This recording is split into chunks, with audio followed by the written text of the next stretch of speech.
L'abdication n'est pas une option. À 95 ans, Sa Majesté Elisabeth II reste fermement sur le trône britannique depuis près de 7 décennies et en dépit des obstacles et polémiques qui ont rythmé son règne, le plus long de l'histoire du Royaume-Uni. CST ainsi que, pour Stéphane Bern, il est hors de question qu'elle cède sa place à son fils aîné. Elle a dit un jour que c'était un métier pour la vie, a confié l'animateur dans les colonnes du magazine Gala ce mardi 28 décembre. Elle mourra reine même si ses capacités sont amoindries. Elle délègue, mais restera comme la reine Victoria son modèle.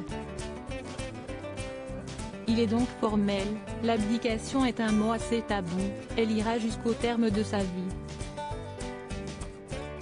Sa santé ne fera d'ailleurs pas figure d'obstacle. Mais d'après Stéphane Bern, il n'y aurait pas d'inquiétude à avoir. Si elle reste éloignée du public, Sa Majesté Elisabeth II serait en pleine forme malgré son récent séjour à l'hôpital.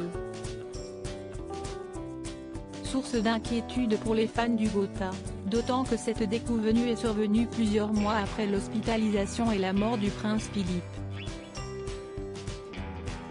Elle était surtout obligée d'obéir à ses médecins, a estimé le compagnon de Yori Bayres.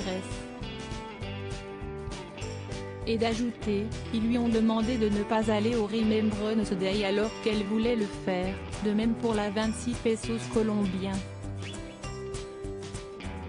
Il faut dire que toutes les précautions sont bonnes face à la propagation du variant Omicron, qui préoccupe la France et ses voisins d'outre-Manche.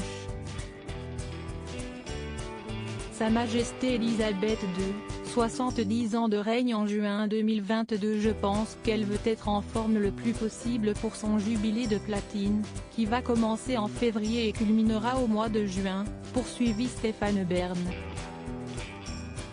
Un anniversaire très attendu par les courtiers et les Britanniques. En attendant, Sa Majesté Elisabeth II reste isolée au château de Windsor après une année semée d'embûches. Et lorsque ce ne sont pas les membres de sa famille qui se déchirent, ou encore son fils qui plonge les Windsor dans l'embarras, s'y est-il un intrus ayant pour projet de l'assassiner qui perturbe son quotidien.